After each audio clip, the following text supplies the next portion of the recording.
시간에 각자의 사정과 상황과 여러 가지 일들 가운데서도 교회를 사랑하고 하나님을 사모하며 또 주께 부르짖기를 간구하는 마음으로 이렇게 주님 앞에 나왔사오니 우리를 긍휼히 여기시고 한량없는 자비를 베푸셔서 우리 앞에 놓인 문제들과 우리 앞에 놓인 어려운 상황들이 이 또한 지나갈 것이며 하나님 앞에 아무것도 아님을, 하나님께서 그 문제보다 비교할 수 없이 크신 분임을 다시금 깨닫고 믿음의 눈을 들어 볼 수 있는 은혜의 시간 되게 하여 주시옵소서. 말씀을 들을 때에 지혜 주시고 고나지 않게 하시고 또 겸손한 마음 주셔서 영의 양식으로 받아 먹게 하여 주시옵소서. 구별하여 제물을 드렸사오니 감사의 제목을 달아 드렸다면 그 감사보다 더 기쁨이 넘칠 수 있도록 복을 내려 주시고 일천 번제와 여러 가지 기도 제목으로 드린 손길에 하늘의 복을 내려 주시어서 기도 제목보다 크신 하나님의 섭리와 경륜을 경험케 하여 주시옵소서. 예수님의 이름으로 기도합니다. 아멘.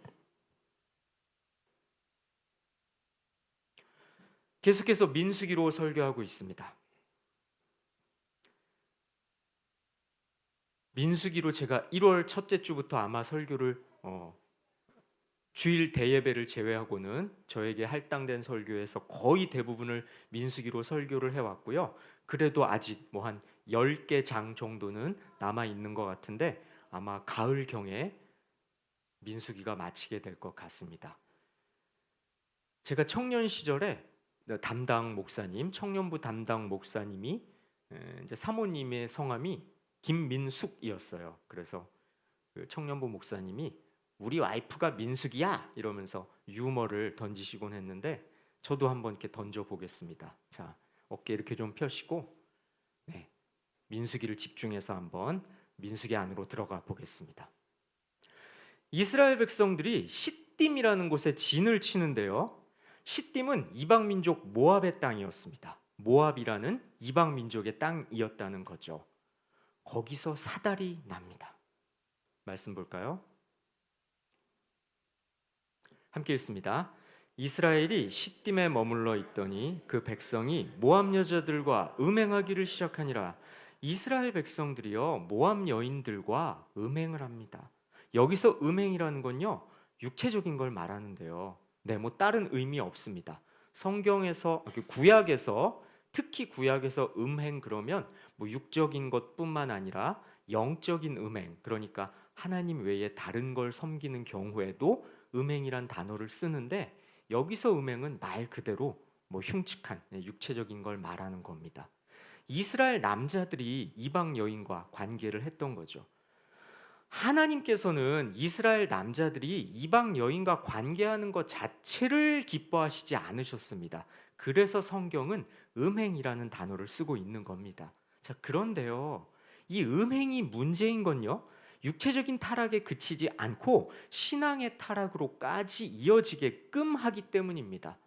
육체적 타락 자체도 뭐 문제지만 육체적인 타락에서 끝나는 게 아니라 그 육체적인 타락을 통해 영적인 타락으로까지 이어지게끔 한다는 겁니다. 그래서 문제라는 건데요. 정말 그런가 안 그런가? 이어지는 말씀 볼까요? 함께 있습니다. 그 여자들이 자기 신들에게 제사할 때에 이스라엘 백성을 청하매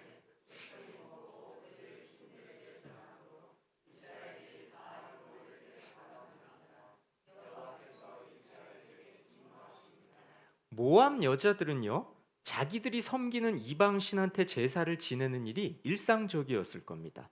저 당시에 이방의 사람들은 그냥 뭐 이렇게 조그만 우상 같은 거 만들어 놓고 뭐 자기 방 안에 갖다 놓고 혹은 뒤뜰에다 이렇게 세워 놓고 뭐 아침 저녁으로 절을 하고 섬기고 이랬던 것 같아요. 모압 여자들도 마찬가지였던 거죠. 그런데 문제는 이 모압 여자들이 지들만 제사 지내는 게 아니라 이스라엘 남자들까지 그 제사에 끌어들인 겁니다. 바알부올이 뭐냐면요, 쉽게 말해서 지방의 잡신을 말하는 겁니다. 이스라엘 남자들은 잡신들한테 하는 제사에 가담하고 만 거죠. 아니, 여인한테 마음만 뺏긴 게 아니라 마음을 뺏기다가 그 여인들이 섬기는 우상한테까지 절을 해버린 겁니다.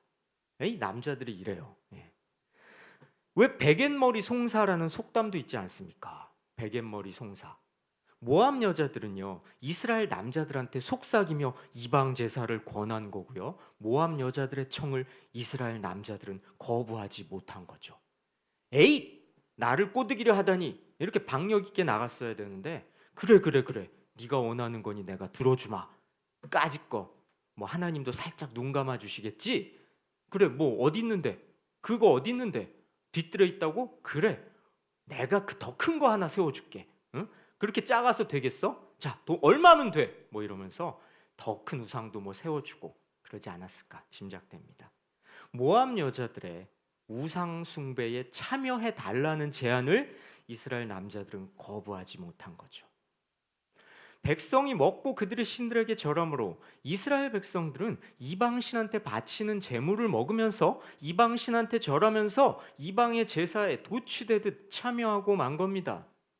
여호와께서 이스라엘에게 진노하시니라. 그 결과 하나님께서는 이스라엘 백성들에게 진노하시죠. 당신만 섬기기를 원하시는 하나님의 마음을 저버리고 말았으니 하나님의 진노는 당연한 거 아니겠습니까? 10계명으로 보자면 이스라엘은 바로 1계명을 어긴 셈입니다. 그렇습니다. 아주 강력한 함정이 이건데요. 바로 이건데요. 세상 여자들로 유혹해서 우상숭배에 빠지게 하는 거죠. 제법 신앙 좋다 하는 이들도 이 함정에 많이들 빠집니다. 그런데요, 유혹을 뿌리치기 어렵다 하더라도 하나님의 진노가 없는 건 아닙니다. 하나님께서 가장 싫어하시는 게 우상숭배하는 건데요. 그것도 남자가 여자에게 홀려서 벌인 짓이니 하나님께서는 안타까워하시는 한편 몹시 분노하실 만하죠. 보통 이런 설교하면 이렇게 고개를 끄덕끄덕 하시는데, 아 주여 이러면서 안타까워하는데, 오늘은 고개 왜 안 떡거리세요? 뭐 여자들의 죄라 뭐 변호하는 마음이 생기는 겁니까? 뭐 이렇게 반응이 냉담해서 제가 지금 설교자가 당황스러운데, 뭐 웃기기라도 해야 되나 지금 머리가 복잡한데요. 여자들 때문에 이렇게 됐다고요 지금. 감사합니다 장로님. 자, 하나님께서는요 안타까워하시는 한편 몹시 분노하실 만한 거죠. 지금도 이런 일은 일어나고 있지 않습니까? 뭐 남자뿐만이 아니죠. 남자든 여자든 이성한테 끌리다가 신앙을 잃어버리고 변절하는 일 말입니다. 이게 왜 큰 문제냐면요, 이런 행태를 서로 닮아가고 그러다가 자연스럽게 문화로까지 정착될 수 있기 때문입니다. 그러면 성도를 무너뜨리려는 사단의 전략이 보기 좋게 성공하게 되는 셈이죠. 사단은요, 인간의 가장 약한 부분을 공격해 들어오는 것 같습니다. 인간의 가장 약한 부분이 뭐 사람마다 조금 다르겠지만 우리가 뭐 일반적으로 돈에 약하고 뭐 육체적인 것에 약하죠. 우리 인간은 그렇습니다. 그러니 남성은 여성한테 약하고 여성은 남성한테 약하죠. 그거를 꿰뚫어 보고 있는 사단도 고도의 전략을 펼치는 겁니다. 신앙 좋은 남자들이 있다? 오호라, 그래, 너한테 아주 이쁜 여자를, 근데 예수 안 믿는 여자를 내가 붙여줄게. 너 넘어가나 안 넘어가나 내가 보자. 이렇게 뭐 교리적으로는 하나님의 허용하심 아래서 사단이 활동하는 것 같습니다. 사단의 치밀한 전략이죠. 자, 하나님께서는 우상 숭배하는 이스라엘에게 어떻게 진노하실까요? 말씀 봅니다. 함께 읽습니다. 여호와께서 모세에게 이르시되 백성의 수령들을 잡아 태양을 향하여 여호와 앞에 목매어 달라. 그리하면 여호와의 진노가 이스라엘에게서 떠나리라. 진노하신 여호와께서 지도자 모세한테 명령하십니다. 백성의 수령들을 잡아다가 처형하라고요. 수령이란 지도자들을 말합니다. 각 지파의 족장, 장로들을 의미하죠. 지도자들을 처형하라는 건 두 가지 이유에서일 겁니다. 첫째는요, 지도자들도 음행에 가담했던 거죠. 신앙의 본이 돼야 될 자들인데 말입니다. 한편으로는요, 모압 여자들도 눈이 있지 않았겠어요? 사회적 지위가 제법 있는 남자들한테 전략적으로 접근했을 겁니다. 그래서요, 지위가 있는 자들이 어딜 가나 유혹이 심한 겁니다. 심한 유혹에 노출되는 겁니다. 높은 사람들이요. 여성들이요, 지위가 있는 남자를 유혹하는 게 일반적이에요. 사단도요, 지위가 있는 자들의 우월함, 내가 수고해서 내가 이만큼 이 정도 자리에 내가 올랐지, 이러고 있는 자들의 그 우쭐함을 사단은 파고들기 마련이라는 겁니다. 그러니 저처럼 권력이 없는 자는 유혹에도 별로 노출될 일이 없고 얼마나 좋지 않겠습니까? 둘째는요, 수령들을 잡아 처형하라고 하신 두 번째 이유는 지도자들한테 책임을 물으신 겁니다. 백성들을 잘 이끌지 못했으니 그것만으로도 하나님의 진노를 살만했던 거죠. 여러분, 이 장면은 우리에게도 교훈을 줍니다.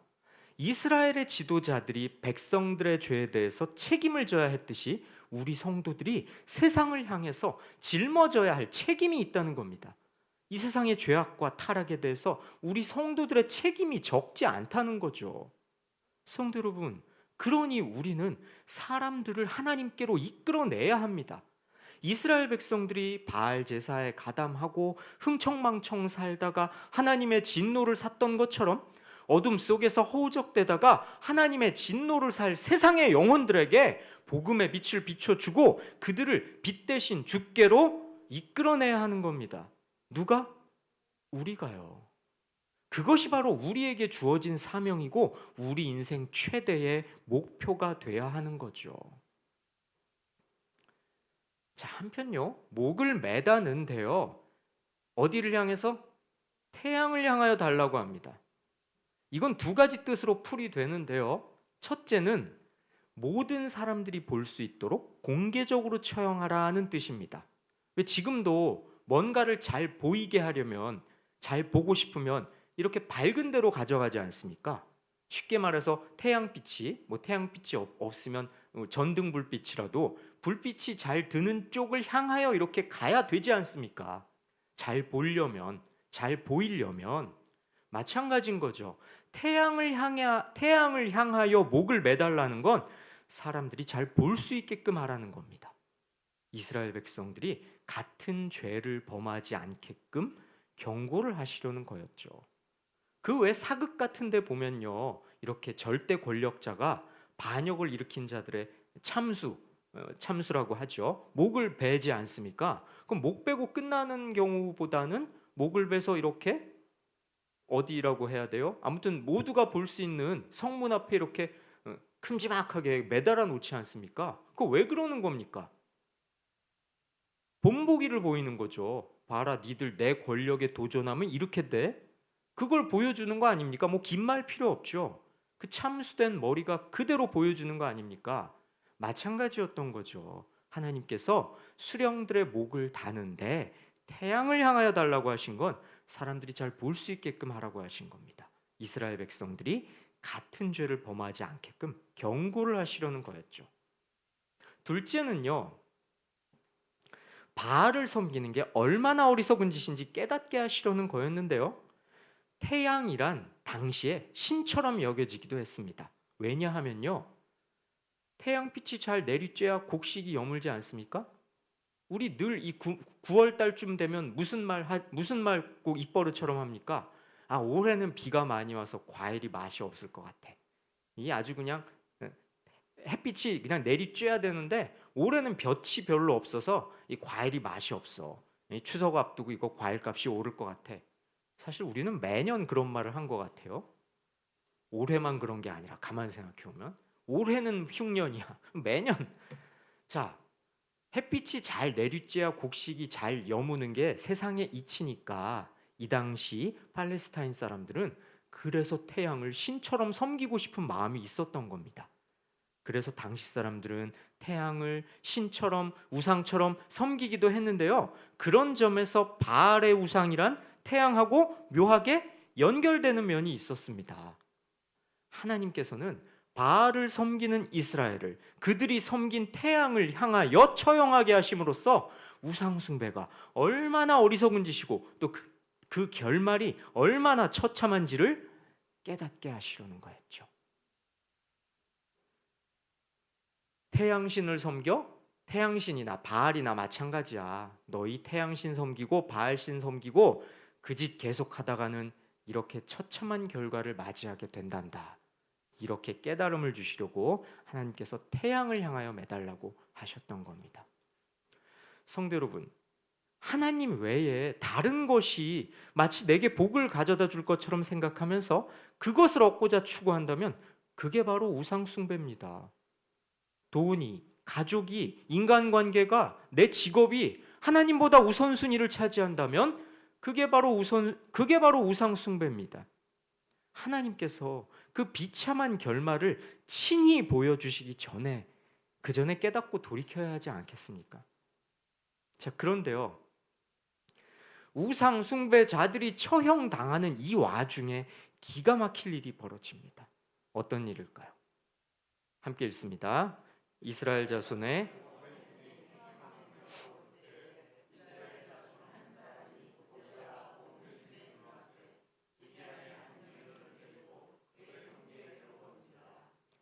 내 남편이, 내 아버지가, 우리 족장이 처형을 당하고 있으니 백성들은 슬픔에 빠지죠. 온 백성이 울부짖습니다. 그러고 있는데 한 이스라엘 남자가 미디안 여자를 자기 집으로 데리고 들어간 겁니다. 지금이 어떤 때입니까? 자숙하고 회개할 때죠. 그럼에도 불구하고 이 남자는 이방 여인과 음행을 저지르려고 자기 집으로 데려온 겁니다. 심지어 모세와 온 이스라엘 백성들이 보고 있는데도요. 이 남자는요, 뒤에 보면 나올 텐데요, 이스라엘의 지도자 중 한 명이었습니다. 자, 어떻게 이럴 수 있었을까요?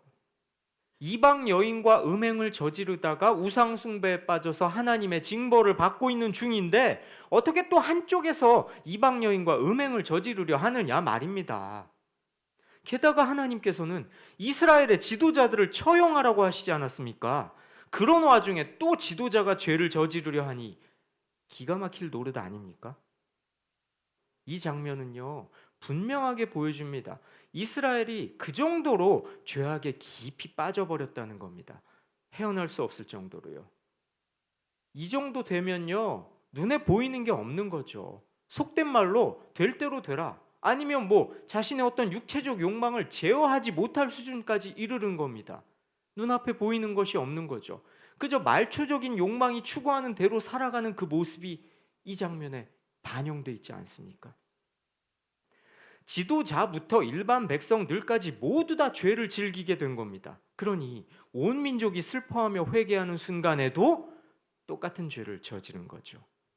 어쩌면요, 죄가 죄인 줄 모르고 있을 것도 같네요. 이방 여인과의 음행이 보편화돼 버려서 그게 자연스럽고 아무 문제 없는 줄 알고 있는 거죠. 이게 왜 문제야? 이거 여태 늘 이렇게 해왔는데 우리 다 그렇고 그런 거 아니야?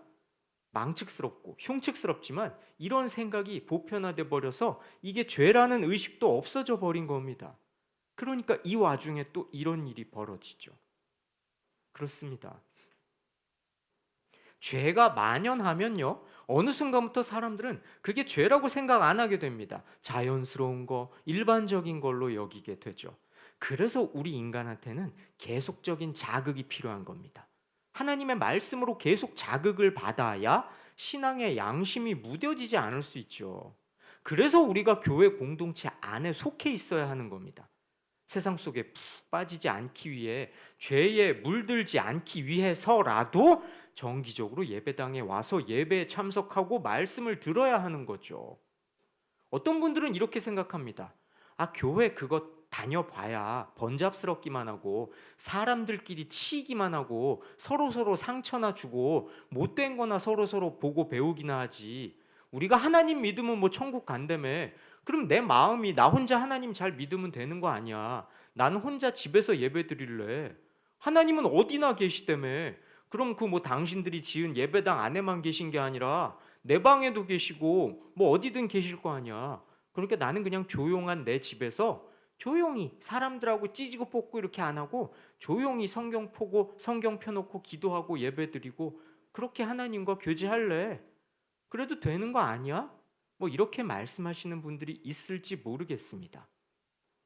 자, 그런데요, 그 말은 한 35% 정도만 맞는 것 같아요. 일부 맞는 면도 있지만 크게 봐서 틀린 겁니다. 우리 인간은 너무나 연약하기 때문에요, 그렇게 신앙생활을 하려 했을 때 잘하는 사람이 없습니다. 잘하는 사람 저는 못 봤습니다. 제 평생에, 성도님들 앞에서 죄송한데요, 제 평생에 교회를 안 다니면서 하나님 똑바로 믿는 사람은 본 적이 없습니다. 자, 예배, 봉사 이런 것들이 형식적인 것 같아도요, 우리의 신앙을 지켜주고 우리 신앙의 분별력을 보호해주는 역할을 하는 겁니다. 때로는 형식이 본질을 지켜주는 역할을 한다는 거예요. 그래서 교회 공동체를 떠나지 말라는 겁니다. 누구는 뭐 교회에 문제가 있는 줄 모릅니까? 누구는 교회가 다 흠없고 완전 무결해서 이 교회를 이렇게 붙들고 있습니까? 흠결투성이죠. 흠 없는 교회가 어디 있습니까? 바울이 세운 고린도 교회도 그런데, 성도님들 제가 뭐 설교 시간에 언급했는지 모르지만 고린도 전설을 펼쳐 보십시오. 가관입니다. 지금보다 더합니다. 더하면 더했지 절대 덜하지 않습니다. 심지어 바울이 세운 교회인데, 현존하는 인간들 중 누구도 바울보다 훌륭할 수 없다고 저는 생각하는데요. 우리 중 누구도 말입니다. 지금 이 세상에 살아있는 인간 중에 누구도 바울보다 훌륭하지 못할 거라고 저는 생각하는데요. 그 바울이 세우고 가르친 교인들도 그 난리를 떨어요. 교회란 그런 곳입니다. 그렇게 흠결이 있지만 계속해서 자신들한테 채찍질을 하고 뼈를 깎는 아픔을, 살을 도려내는 아픔을 물론 감내해야겠죠. 아무 문제 없는 척해서도 안 되겠지만 그렇게 교회 공동체를 하나님 앞에 정직한 모습으로, 각고의 노력으로 갖고 나가는 모습이 올바른 교회의 모습이겠죠. 그래서 교회를 떠나지 말라고 하는 겁니다. 죄로부터 자신을 보호하기 위해서라도. 자, 다시 돌아와서요. 이 남자는요. 이 남자요. 이놈.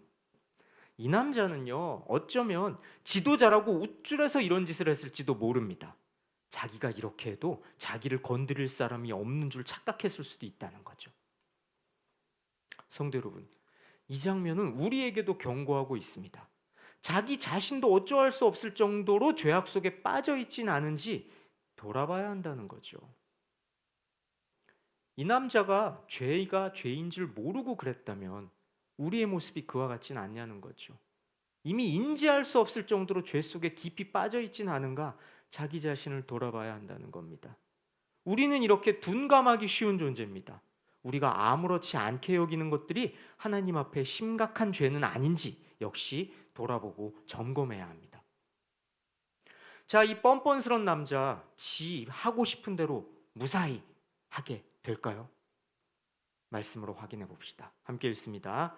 제사장 아론의 손자 엘라살의 아들 비느하스가 보고 회중 가운데서 일어나 손에 창을 들고 그 이스라엘 남자를 따라 그의 막사에 들어가 이스라엘 남자와 그 여인의 배를 꿰뚫어서 두 사람을 죽이니 연병이 이스라엘 자손에게서 그쳤더라. 이 흉한 광경을 비느하스라는 제사장이 목격했습니다. 일어나 손에 창을 들고 그 이스라엘 남자의 뒤를 따라가죠. 그 남자의 막사에 뒤따라 들어갑니다. 들고 온 창으로 그 남자와 여자를 찌릅니다. 두 남녀는 죽게 되죠. 여러분 어떠십니까? 무슨 드라마 한 장면 같죠? 흉측스러운 이 TV에서나 볼 법한 뭐 그런 장면 같죠? 이런 흉측하고 민망한 이야기가 성경에 있을 줄이야. 평생 처음 보시는 이야기라고요? 그러면 안 됩니다. 민수기 25장에 있는 이야기입니다. 이 비느하스의 행동에 대해서 여러분 어떻게 생각하십니까? 너무 잔인한 살인 행각 아니야? 말로 잘 타일렀어야지. 죽일 것까지 있나? 뭐 이렇게 생각하시진 않습니까? 비느하스의 행동은 하나님 보시기에 의로운 행동이었습니다. 어째서 그러냐고요? 8절을 자세히 보면 알 수 있습니다. 뭐라고 돼 있나요? 두 사람을 죽이니 연병이 이스라엘 자손에게서 그쳤더라. 비느하스가 남녀를 죽였더니 연병이 그쳤다고 하네요. 이 연병이 뭐냐 하면요, 앞에서 뭐라고 했습니까? 이 사건이 애당초 왜 일어난 거였죠? 이스라엘 백성들이 모압 여자들과 음행을 벌이고 우상 숭배에 가담하니까 하나님께서 이스라엘 백성들한테 진노하셨다고 했죠. 3절이 이렇게 진술하지 않습니까? 여호와께서 이스라엘에게 진노하시니라. 이 진노의 결과로 하나님께서 연병, 다시 말해 무서운 전염병을 내리셨던 겁니다. 이 전염병이 얼마나 무서운 병이었냐면요, 9절 함께 읽을까요? 그 연병으로 죽은 자가 2만 4천 명이었더라. 2만 4천 명이나 죽을 정도로 무서운 병이었는데 그 병이 비느하스가 음행하는 남녀를 죽이자 그쳤습니다. 이 말인즉 비느하스의 행동이 하나님의 진노를 그치게 했다는 거고요. 비느하스의 살인은 지나친 폭력이 아니라 하나님께서 좋게 보시는 의로운 행동이었다는 뜻입니다. 이스라엘 온 백성은 하나님이 진노하시자 어떻게 했습니까? 슬퍼했습니다. 하지만 그런 이스라엘의 눈물도 하나님의 진노를 거두게 하지는 못했죠. 그런데 비느하스의 의로운 행동으로 이스라엘을 향하던 하나님의 진노, 연병이 멈췄습니다. 비느하스의 행동은 하나님의 마음을 대변한 것이자 하나님의 심판을 대행한 겁니다. 비느하스의 분노는 거룩한 분노, 다른 말로 의분이라고 우리는 말할 수 있겠죠.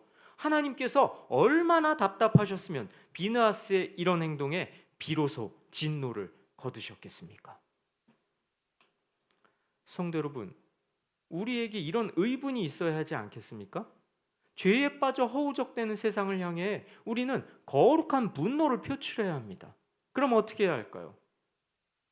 거룩한 분노를 표출하라고? 세상을 향해서? 세상을 향해 비느하스가 했던 것처럼 칼을 휘둘러야 할까요? 죄에 빠진 사람이 있다면 무력을 써서 그를 바로 잡아야 할까요? 그럴 리가 있겠습니까? 비느하스의 행동이 하나님의 진노를 멈추게 했던 것처럼 죄에 빠진 세상과 죄를 향해 진노하시는 하나님 사이에서 비느하스처럼 우리는 중보 행위를 해야 하는 겁니다. 죄가 죄인 줄 모르고 하나님의 시선 따위는 아랑곳하지 않는 사람들에게 말씀의 검을 휘둘러서 그들의 잘못된 가치관, 세상의 사고방식, 죄를 즐기는 악한 습성을 무찔러야 하는 겁니다. 말씀을 전해서 그들의 마음과 생각을 바꾸고 하나님께로 인도하는 일이 바로 비느하스가 했던 일을 우리가 이어받는 것이죠. 다시 본문으로 돌아와서요. 하나님께서는 비느하스의 이런 행동을 놓고 이렇게 말씀하십니다. 함께 읽습니다. 여호와께서 모세에게 말씀하여 이르시되 제사장 아론의 손자 엘르아살의 아들 비느하스가 내 질투심으로 질투하여 이스라엘 자손 중에서 내 노를 돌이켜서 내 질투심으로 그들을 소멸하지 않게 하였도다. 내 질투심으로 질투하여, 그렇습니다. 하나님께서는 질투하시는 분입니다. 뭐에 질투하실까요? 우리가 하나님 외에 다른 것들의 마음을 뺏기고 그것들을 섬긴다면 질투하십니다. 돈, 명예, 사람, 가족, 내 시간을 사랑하면 질투하십니다. 하나님은요, 홀로 경배를 받기 원하시는 분, 홀로 우리 인생의 주인이 되기를 원하시는 분입니다. 성도 여러분, 그러니 절대 하나님을 질투하시게 해서는 안 됩니다. 하나님이 아닌 세상의 좋은 것들, 우리를 유혹하는 것들에 넘어져서 그것들을 사랑하다가는 이스라엘이 그랬던 것처럼 하나님의 진노를 사게 될 겁니다.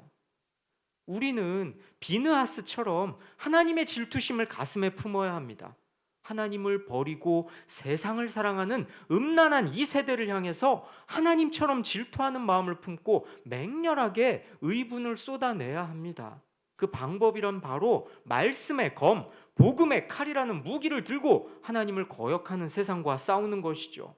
그들에게 복음을 전하고 하나님의 백성으로 그들을 변화시켜서 하나님 앞에 굴복하는 하나님의 사람들로 만들어내야 하는 겁니다. 그게 바로 비느하스를 본받는 것이자 하나님이 이 본문을 우리에게 주신 의도에 순종하는 것이죠.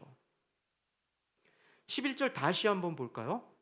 다시 한번 읽겠습니다. 비느하스가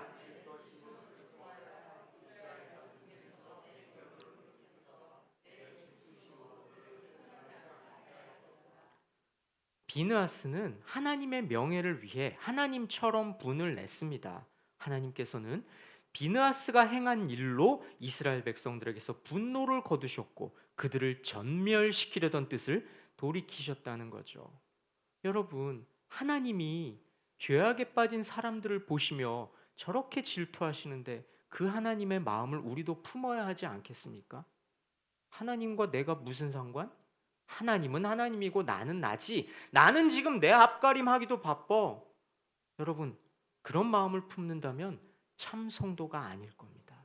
하나님의 질투심이 우리에게도 있어야 합니다.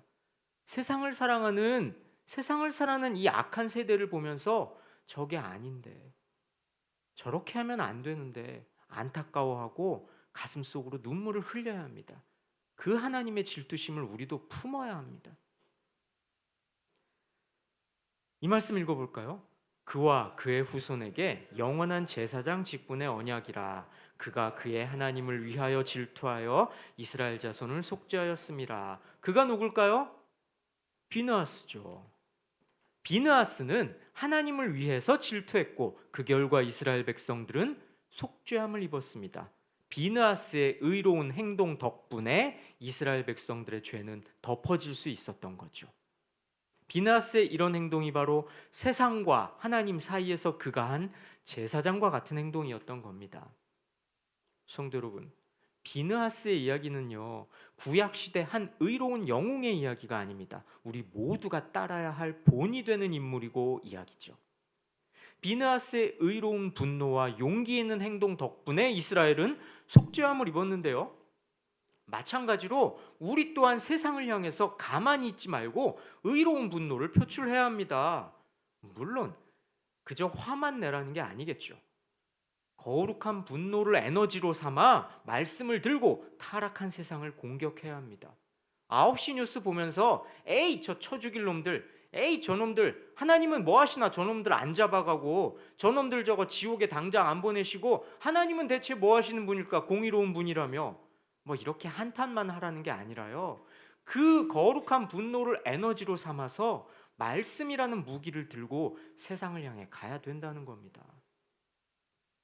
그들을 말씀으로 굴복시켜서 죄가 죄인 줄 알게 하고 깨닫게 하고, 그래서 죄에서 떠나게 하고 하나님만 섬기는 사람들로 만들어내서 하나님께 바쳐야 하는 겁니다. 그것이 바로 오늘날 우리 모든 성도에게 주어진 사명이자 믿는 자의 마땅한 의무인 겁니다. 이 일을 하지 않은 채 나 혼자만 구원받아도 아무 문제 없는 것처럼 여기고 살아가는 건 절대 하나님의 뜻이 아닙니다. 성경은 절대 그렇게 말씀하고 있지 않습니다. 비느하스는요, 큰 용기를 냈을 겁니다.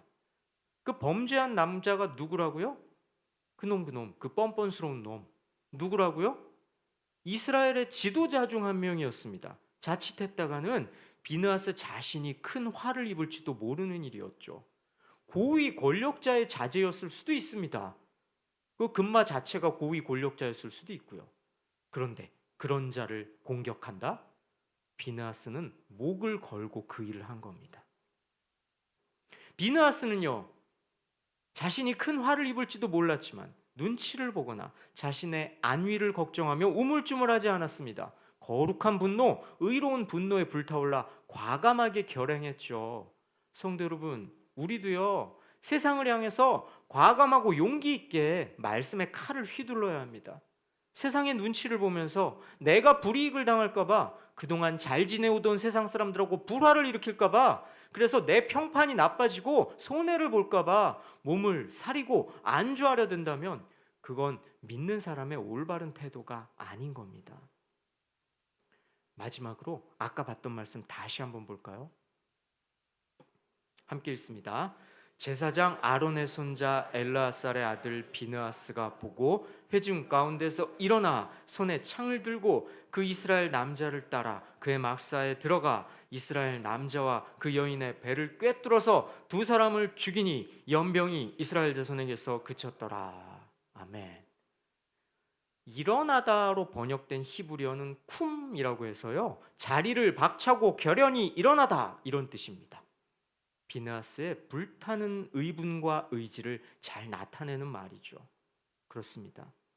하나님의 이름을 위해, 하나님의 영광을 위해 결연히 일어서는 용기야말로 우리 모든 성도들이 마땅히 추구해야 할 정신이죠. 오늘 말씀을 가슴에 새기셔서 모함 여인과 음행했던 이스라엘처럼, 그래서 하나님의 진노를 사놓고도 그 와중에도 음행을 이어갔던 이스라엘처럼 어리석고 악하고 죄에 도취된 세상을 향해서 비느하스처럼 의분을 터뜨리고 비느하스처럼 말씀의 무기를 휘둘러서 그들로 하여금 속죄의 은혜를 입게 하는 거룩한 사명을 감당하는 용기 있는 성도로 살아가시길 주님의 이름으로 권면하고 축원합니다. 찬양하시고 함께 기도합시다.